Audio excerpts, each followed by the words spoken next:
वकार साहब आपसे जानना चाहूंगा सर, मैं चाहूंगा जरा लोगों की आगाही के लिए ये मामला शुरू किस तरह होता है एक्चुअली, ये जिसे कहते हैं ना, मतलब जो पहले कदम उठाए जाते हैं इस मामले पे, जरा वहां से हमें बयान करना शुरू कीजिएगा प्लीज। बुनियादी तौर पे ये जो सारा प्रोजेक्ट है, इसको कंसीव किया था लाहौर डेवलपमेंट अथॉरिटी ने इन द ईयर 2013।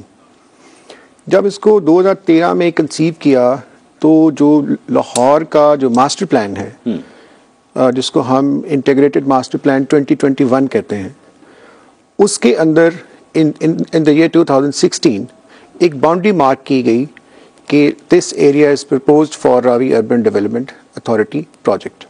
ये उस वक्त अथॉरिटी तो नहीं थी, but it was Ravi urban development project था। जब इस प्रोजेक्ट को फ्लोट किया गया और लाहौर डेवलपमेंट अथॉरिटी ने इन द ईयर 2013 सेक्शन 4 किया, इसके कंसल्टेंट्स के लिए ऐड दिया। सेक्शन 4 जरा एक्सप्लेन करिए। Section 4 of the land acquisition act 1894। अच्छा, ये सेक्शन 4, चूंकि लेमैन को नहीं पता कि सेक्शन 4 क्या होता है।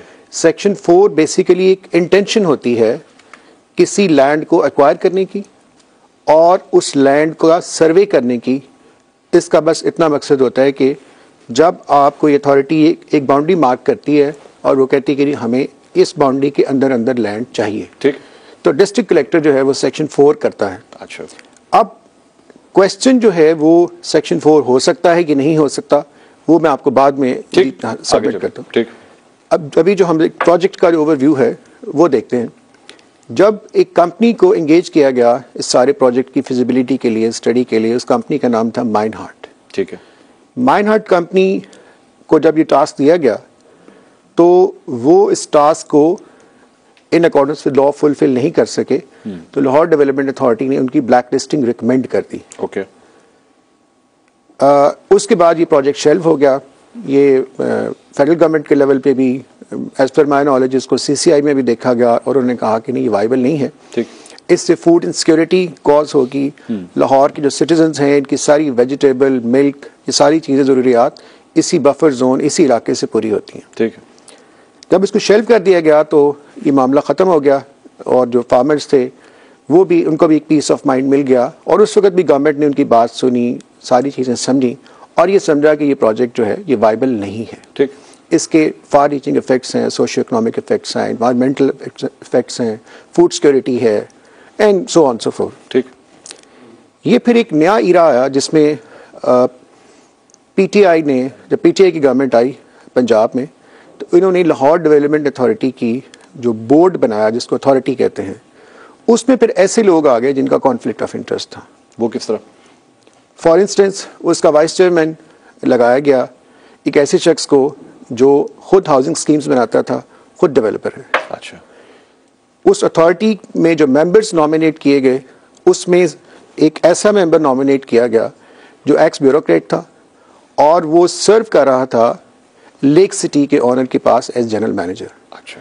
उधर जनरल मैनेजर भी था और दूसरी तरफ जो रेगुलेटर है उसकी अथॉरिटी का मेंबर भी था। ठीक है। इन लोगों ने पहले LDA के बिल्डिंग रेगुलेशंस चेंज किए और उसमें कहा कि सिटी जो है उसमें वर्टिकल जो है कंस्ट्रक्शन होगी और हॉरिजेंटल नहीं होगी और ये प्रोजेक्ट जो है इसको चलाने की ज़रूरत नहीं है। अच्छा।